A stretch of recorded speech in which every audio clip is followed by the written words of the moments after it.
La carrière de Disasi, tout le monde s'en fout, mais je vais quand même vous en parler parce qu'elle prend une direction qui est tragique ou comique suivant les commentaires, mais surtout, ce dernier mouvement en termes de prêt n'est pas complètement inintéressant. On l'annonce du côté de Crystal Palace, il y a un accord entre le club de Première Ligue et l'autre club de Première Ligue où il est sous contrat, à savoir Chelsea, mais il fait partie de la team Briquet à Chelsea. Vous allez me dire, qu'est-ce que la team Briquet? Non, il n'a pas la capacité à allumer le feu et à mettre l'ambiance dans le stade, c'est plutôt comme un briquet.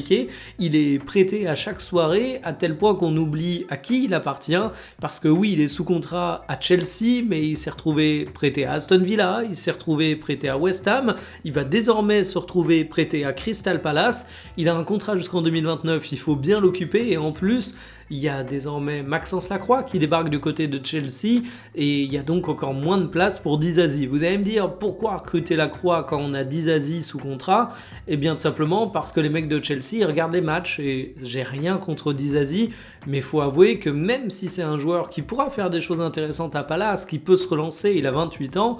ça n'a pas le niveau pour être un titulaire à Chelsea, c'est pas une équipe où c'est simple de s'imposer, il y a une grosse concurrence, il y a beaucoup de joueurs qui ont à peu près le même niveau, t'as du mal à dégager un taulier, bref, pour réussir à te relancer à Chelsea, il faut se lever tôt, et pour Disasi, la marche elle est trop haute, donc Crystal Palace, ça peut être une belle opportunité, reste à avoir l'accord du joueur, mais ça semble bien se mettre en place.